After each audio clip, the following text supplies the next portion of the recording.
자, 여러분, 다섯 번째 질문입니다. 다섯 번째 질문은 어떤 질문이었냐면, 일본에서는 스스로를 가꾸고 여성스럽게 자신의 생활을 향상시키는 능력을 의미하는 것으로 여자력이라는 단어를 사용한다고 들었습니다. 실제로도 일본의 젊은 청년층 사이에서 여자력 테스트나 여자력 개발서 등이 유행이라는 뉴스도 볼 수 있었습니다.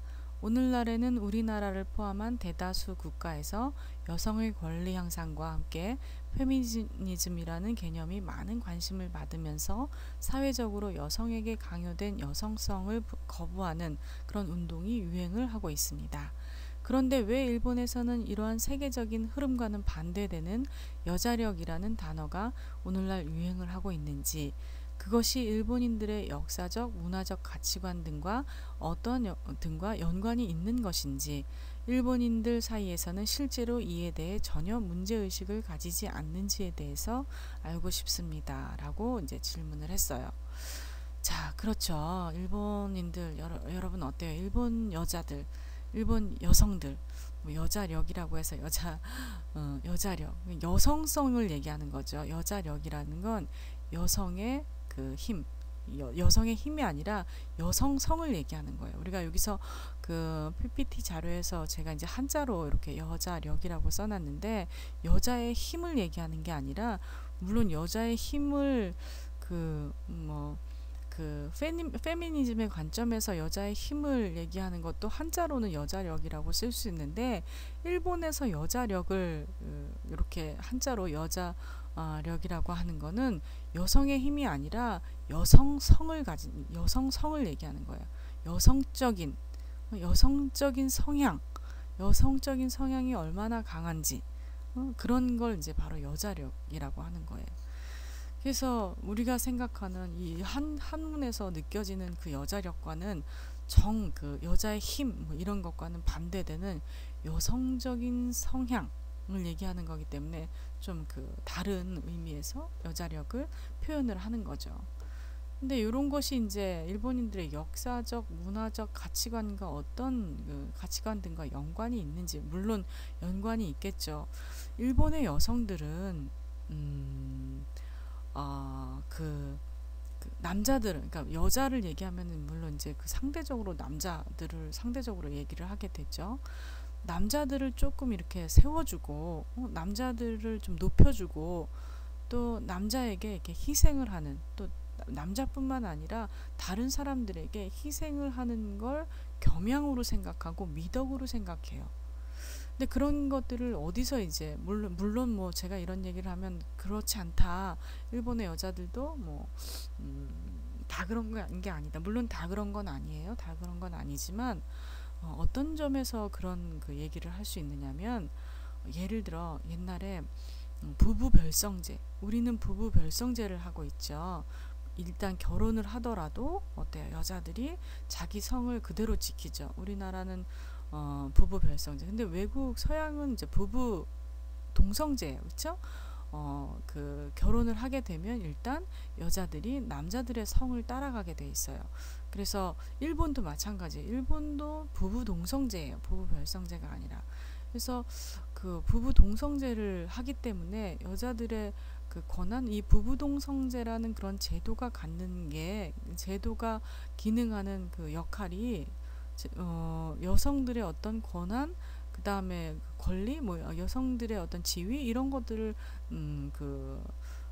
낮게 하는 거 아니냐, 그런 것들을 저하시키는 게 아니냐라는 그런 문제 제기들이 굉장히 많았어요. 특히 2000년대에 들어서면서 막 일본 사회 안에서도 지난번에 천황에 대해서 얘기를 했었나요? 천황이 조사를 해보니까, 여론조사를 해보니까 어떻다 그랬어요. 질문, 여러분들의 개인적인 질문이 하나 있었는데, 그런 여론조사는 어떤 여론조사인가요? 라는 그런 질문이 있었어요. 얘기가 나온 김에 여러분들에게 먼저 대답을 해줄게요.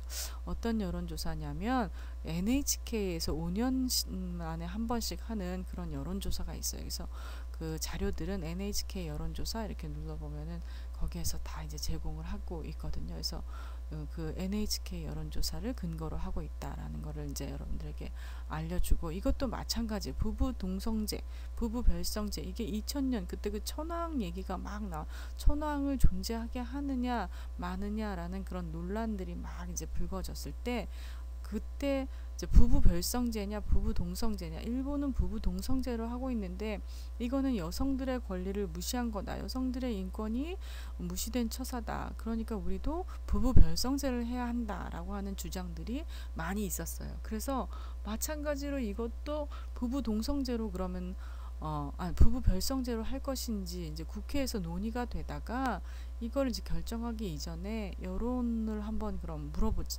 조사를 해보자. 그래서 이것도 NHK에서 여론조사를 이제 했어요. 부부 별성제를 원하느냐, 부부 동성제를 원하느냐, 그랬는데, 그렇게 그 사회적인 분위기, 목소리 이런 것으로 봐서는 일본의 그런 여권 신장이라든지 이런 것들을 위해서 부부 별성제를 해야 한다라고 주장하는 사람이 많을 것 같았는데, 의외로 결과는 85% 이상이 부부 동성제를 원한다는 거예요. 그 왜 부부 동성제를 원하느냐라는 그런 이유에서는, 내가 결혼을 해서 남편 성을 따르는데 나만 혼자, 우리 가족은 모두 내가 아이를 낳으면 아이가 어차피 남편 성을 따르게 돼서 똑같이 남편 성인데 우리 가족 안에 왜 나만 다른 성이어야 되느냐. 가족의 어떤 결속력, 가족이라는 그런 어떤 뭐 자부심, 뭐 이런 것을 봐서라도 우리 집은 같은 성을 갖고 싶다. 나는 내가 과거에 내 결혼하기 이전에 내 성을 버리고 내 아이와 내 남편과 같은 성인 게 오히려 그 가족 같다는, 가족 애를 더 느낄 수 있는 그런 원동력이 될 것이다. 그래서 나는 부부 동성제를 원한다 라고 생각하는 그런 사람들이 많았어요.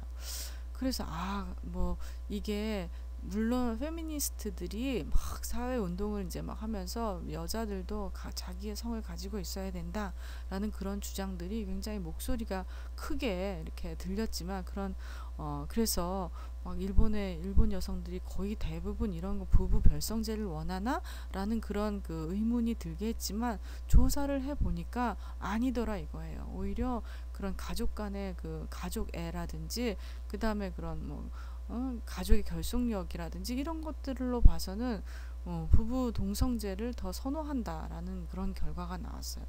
그래서 일본 여성들 스스로가 그렇게 남성보다 막 그 우위에 있으려고 하고 남성보다 뭔가를 더 이렇게 앞서가려고 하고 이런 것보다는 남성들이 잘 되게 이렇게 주변에서 이렇게 보필을 도와주는 그런 역할을 하는 것에 굉장히 자부심도 느끼고 그렇다는 얘기예요.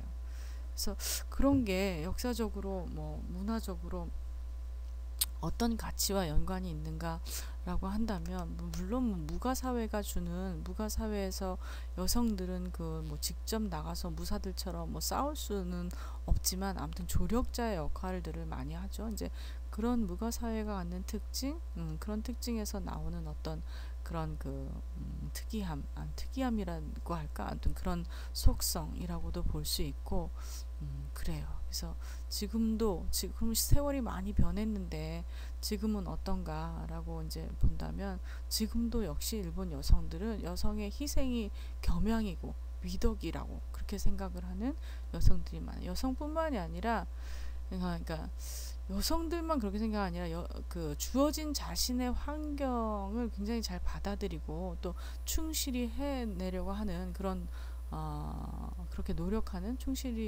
자기의 어떤 주어진 환경에서 자신의 일을 충실히 하려고 하는 그런 노력, 이런 게 그들한테 이제 많이 보이죠. 그래서 꼭 거스르려고 하기보다는 주어진 어떤 그런 것을 잘 활용을 하고 받아들이는 그런 노력들을 일본인들은 하고 있는 것 같아요. 또 하나 예를 들면, 그래서 장인 정신이라는 게 이제 투철하다라고 할 수 있는데, 예를 들면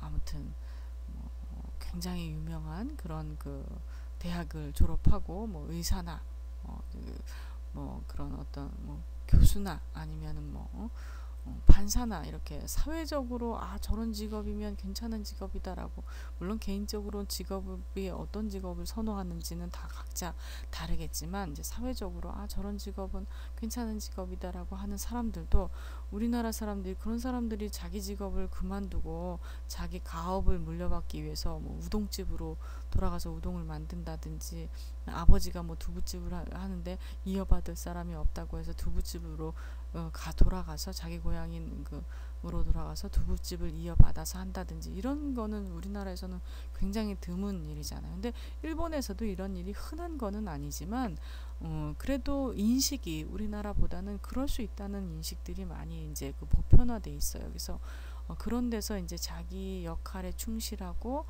자기 역할을 받아들이고 충실하려고 하는 그런 뭐 장인 정신, 이런 정신도 그 여성이 여성으로서의 역할, 이런 것들을 충실히 하려고 하는 그런 것과 일맥상통하는 게 아니냐. 또 그런 그 여성의 그 여성성, 여성적인 그런 성향, 이런 것들도 사실 왜 그게, 저도 뭐 젠더도 얘기하고 뭐 페미니즘도 얘기하고 여러 그 여자들도 인권을 남성 못지않게 지금 사회적으로 여성이 굉장히, 우리나라 같은 경우도 그렇고 일본은 또 특히 더 그래요. 우리나라보다도 여자들의 그런 권리, 이런 게 조금 더 주장되지 않고 있는 곳이 바로 일본이라고 할 수 있는데, 그런 경향으로 볼 때, 글쎄, 여성의 어떤 권리 이런 것들을 주장하기도 하고 뭐 내세우기도 하고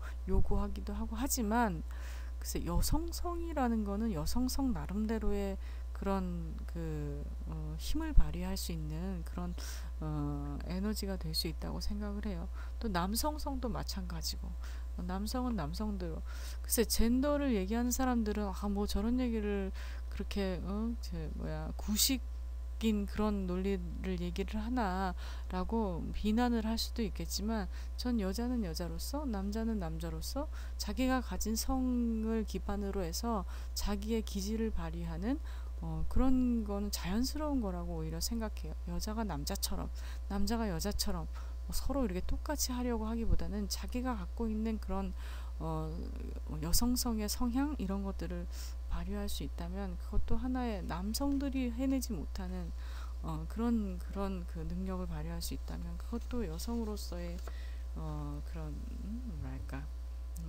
가치가 있는 게 아닐까요? 그래서 각각의 가치는 각각에 있다고 봐요. 각각, 여성은 여성으로서, 남성은 남성으로서의, 이거는 제 개인적인 그런 생각입니다. 그래서 일본인들이 그 여자력, 여성적인 성향, 아니면 여성적인 성향의 그런 어떤 에너지, 힘, 뭐 좀 더 나아가서는 그렇게도 표현할 수 있죠. 이런 것들을 갖추고자 하는 그런 부정적인 측면 말고 긍정적인 측면에서 보자면, 그런 성향들을 좀 발휘하고 그런 것에 가치를 두려고 하는 것이 글쎄 나쁘지 않다고 보는 편이에요. 네, 여러분들은 어떤가요? 일본의 여성성, 과거에 제가 2000년도에 일본에 있었기 때문에 그 부부 동성제, 부부 별성제로 굉장히 논란이 심한 그런 상황을 봤어요. 일본에서 지켜봤어요. 근데 의외로 일본인들 스스로가 그렇게, 우리는 왜 여자 하다고 하잖아요. 그쵸? 남자들은 뭐 상남자라는 그런 표현을 쓰기도 하고 하잖아요. 그쵸? 근데 일본에서도 여성성, 지금의 오늘날에 와서 여성성으로 표현되는, 그 당시에서는 이제 뭐 여성의 인권이라든지 여성의 지위라든지 이런 용어들로 많이 이제 표현이 됐는데, 부부 동성제 이런 것들을 이제 얼마나 부정하는지 거기에 대해서 알아보니까 의외의 이제 그런 대답들이 나오면서 국회로, 아마 국회에 이 얘기가 이 안건이 통과가 되기 바로 직전이었어요. 그래서 국회에서 이제 이 안건을 무산시키는 그런 해프닝이 벌어졌던 것 같아요. 제 기억에는. 그래서 이제 일본 여성들 스스로가 그렇게 희생하고, 그 다음에 아무튼 봉사하고 하는 게 겸양이라고 생각을 하는 게 일본인들의 전반적인 대체적인 그런 성향이 아닌가라는 생각이 듭니다. 자, 그 다음에 6번째 질문을 한번 보도록 합시다. 다음 페이지죠. 6번째 질문. 다음 페이지 보도록 하겠습니다. 자, 이번 질문은 아날로그적 일본인. 이거는 요 키워드는 그냥 제가 이렇게 전체를 다 읽어보고 한마디로 요 질문을 어떤 걸 중심으로 설명을 해야 될까라고 생각을 해서 이제 그 만들어 놓은 키워드예요. 근데 여기에서도 이제 아날로그적인이라는 그런 용어가 이제 등장을 합니다. 같이 질문을 한번 보면, 외부에서 보기에 일본은 굉장히 아날로그적인 요소를 아직까지도 많이 간직하고 또 이러한 것에 대해 애착이 있는 것처럼 보입니다. 사례를 모두 들 수는 없겠지만 예를 들어 아직도 회사 업무에서 이메일보다는 팩스를 사용하고 전자결제 시스템이 없으며 택시 기사들은 손님 현황을 일일이 손글씨로 작성하며 연말에 일일이 지인들에게 연하장을 보냅니다. 또 점점 현금 없는 사회가 되어가고 있는 세계 각국에 비해 일본이 여전히 현금을 선호하는 등 한 번 정착된 것으로부터 쉽게 바뀌지 않으려는 것처럼 보입니다. 심지어 그러한 요소에 대해서 일본인들의 생각을 조사한 설문조사를 봐도 예를 들어 손글씨로 써진 것은 정성이 느껴져서 좋다라거나 현금이 아니라 카드를 사용하면 돈을 쓰는 것의 소중함을 느끼지 못하게 될 것 같다. 또 이메일이나 전자결제 등은 뭔가 불안하다. 내가 실제로 만지고 볼 수 있는 종이 서류로 가지고 있는 편이 좋다는 등의 의견들이 많은 것으로 보아 단순히 귀찮아서 혹은 변화에 수반되는 비용 때문에 바꾸지 않는 것이 아니라 그러한 아날로그적인 요소들에 대한 애착이 있는 것처럼 보이고 또 한편으로 변화에 대한 두려움이 있는 것 같다는 느낌을 받기도 합니다. 왜 일본에서는 이러한 특징들이 나타나는지 궁금합니다. 자, 글쎄, 왜 이런 현상을 가지고 있는지라고 묻는 질문에 대해서는 왜일까요? 쭉 옛날로부터 거슬러 올라가면 일본인들은 그 기록을 하는 문화를 가진 사람들이다라는 얘기 한번 들어봤나요? 일본 사람들은 뭔가 이제 기록을 하고 오래 간직하길 좋아하고 그 기록에 의해서 그 다음 것을 예견을 하고 굉장히 그걸 이렇게 순차적으로 지켜내려고 하는 그런 속성을 가지고 있어요.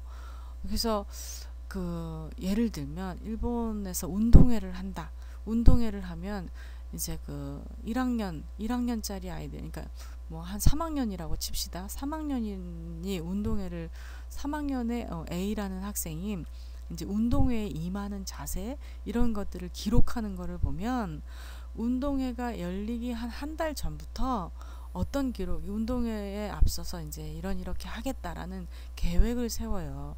나는 2학년 때 달리기를 했는데 달리기에서 3등을 했다. 3등을 했는데 1등이나 2등을 하지 못하고 3등을 할 이유는 이렇게 했기 때문에 이런 문제점 때문에 내가 3등밖에 못한 것 같다. 그러면 2등을 하기 위해서 1등을 하기 위해서는 어떤 목표를 세워야 되느냐. 작년에 2학년 때 요걸 잘못한 것 같다. 그러니까 반성을 하는 거죠. 이걸 잘못한 것 같으니까 내가 이런 잘못된 점을 개선을 해서 올해 3학년 때 운동회 때는 이렇게 연습을 하겠다. 이런 2학년 때의 문제점이 개선되는 연습을 하겠다. 그래서 운동회를 달리기에 임하겠다. 뭐 이런 것들을 쭉 한 달간 그 계획을 세워서 매일 그 달리기 연습을 하면서 자기가 정말 그렇게 계획했던 대로 실천에 옮겼는지 그 연습을 이행을 했는지를 기록을 매일매일 해놔요. 이건 저희 아이가 초등학교를 일본에서 다녔기 때문에 제가 같이 겪어봐서 이거는 알 수 있는 건데 그렇게 기록을 하죠. 근데 운동회를 했어요. 운동회를 하면 얘가 이제 자기 목표대로 만약에 1등이나 2등을 했다. 그러면은 운동회가 끝나고 난 다음에 이제 성찰을 하는 거예요. 자기 성찰을. 내가 이번에 이렇게 계획을 세웠기 때문에 그게 마침 잘 그 이행이 돼서 그런 것들이 잘 실천이 되고 딱 맞아 떨어져서 내가 이번에는 2등을 할 수 있었다. 아니면 1등을 할 수 있었다. 뭐 다음에는 어떻게 해야 되겠다. 이런 게 또 결과를 자기 성찰을 하면서 결과를 쭉 메모를 해요. 메모를 하고 얘가 4학년이 되잖아요. 4학년이 되면 3학년 때 메모해 놨던 걸 또 봐요. 보고 내가 3학년 때는 이게 1등을 했는데 요런 점을 내가 충실히 연습을 했기 때문에 1등을 한 거다. 그럼 요런 점을 계속 지켜야 되겠다. 라든지 새로운 계획을 또 세워서 그 1등을 유지하기 위한 그런 그 목표를 또 이렇게 딱 잡고 그걸 연습을 하죠. 아주 무서워요. 일본의 초등학교 애들, 초등학교뿐만이 아니라 유치원 아이들도 그런 계획을 세워나가는 거 보면, 그리고 그거를 그냥 머릿속으로만, 마음속으로만 생각하는 것이 아니라 그렇게 손으로 다 적어서 기록에 남겨서 그 기록을 다음에 또 보고 참고하고 하는 거 보면은 굉장히 그 뭐랄까 짜임새 있구나. 학교에서 그렇게 가르치는 걸 볼 수 있어요. 그래서 그 짜임새 있는 기록이 그 사람을 발전하게 하고 한다는 그런 게 이 사람들 속에, 일본인들 속에는 굉장히 그 아주 투철하게 인식되어 있는 거죠. 근데 과거로부터 그거는 일본인들이 해왔던 습관이에요. 습관. 어느 날 하루아침에 만들어 놓은 게 아니라 그런 습관들, 이런 습관에서 그 오래된 것을 좀 그 기록을 하려고 하고 오래된 것을 간직하려고 하고 또 이런 기계적인 것, 여기서 이제 아날로그라고 표현을 했는데, 그럼 아날로그의 반대는 뭐 디지털 정도로 표현을 할 수 있겠죠. 디지털적인 것에서 뭔가 문제가 발생했을 때는 반드시 아날로그로 돌아가서 그 디지털에서 발생하는 문제를 풀려고 하는 그런 속성을 가진 사람들이 일본인들. 디지털에서 문제가 발생했을 때 우리 그 문제를 어떻게 해결을 하겠어요, 그렇죠? 원시적인 방법으로 다시 돌아가서 처음부터 그 어떤 왜 이렇게 디지털화가 됐으며 이 여기에서 문제 발생은 왜 된 것인가를 파악하려면 처음으로 돌아가서 처음의 과정을 봐야 될 거 아니에요, 그렇죠?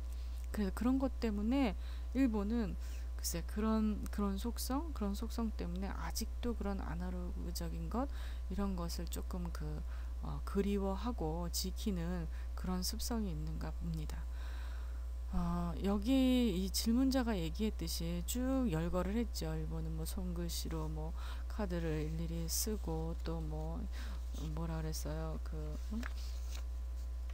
뭐 택시 기사들도 그렇고 뭐 업무에서 이메일보다 팩스를 사용하고 여러 이런 그 사례들을 쭉 써놨는데, 맞아요. 아주 관찰을 잘했어요. 질문자가. 사례들을 써놓고 특히 또 현금을 선호하는 것. 우리는 귀찮아서 현금 요즘 안 가지고 다니죠. 저도 어떤 때 현금이 필요해서 보면은 지갑에 돈 10,000원, 20,000원 많이 들어있어요. 그 정도밖에 들어있지 않아서 막 어떤 땐 좀 돈을 많이 사용해야 될 경우에는 좀 당황하는 경우. 대부분 다 카드로 해결이 되잖아요, 그렇죠? 그래서 카드를 선호하는데, 일본인들은 일본에 여행을 갈 때 아니면 일본에 이제 볼 일이 있어서 갈 때 카드로 하면 되겠지 하고 갔다가는 큰일 나요.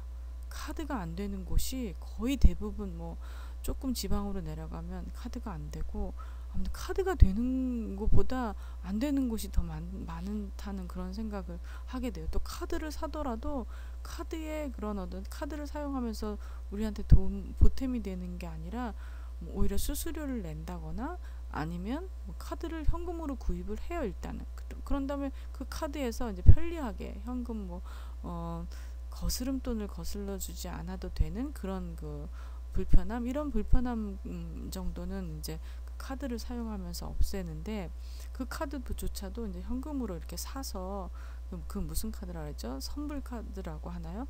그런 식으로 이제 그 교통카드라든지 이런 거, 또 이제 그 편의점이라든지 그런 데서 사용할 수 있는 카드 정도이지, 진짜로 카드를 사용하는 게 좀 불편해요. 일본에서는 오히려 그냥 현금을 많이 이제 사용을 하고 그래요. 그래서 일본 여행할 때 현금이 없으면은 굉장히 이제 곤란함을 겪어요.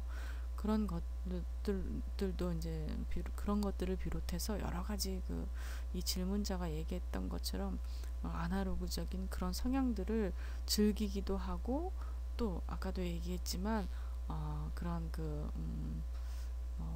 그들이 지닌 그런 기록의 문화, 그 그다음에 옛 것을 그렇게 막 지키려고 하는 그런 그 습성, 이런 것들이 아날로그적인 일본인이라는 용어를 만들어내기도 한 것 같습니다. 자, 여기까지 여러분들에 대한 질문에 대한 답이 됐나요? 같이 한번 생각해 보는, 또 제가 이렇게 대답을 했다고 해서 딱 그렇게 단정할 것이 아니라 여러분들도 정말 그런가? 제가 얘기하는 거는 한 60% 70% 정도의 일본인이 이렇다.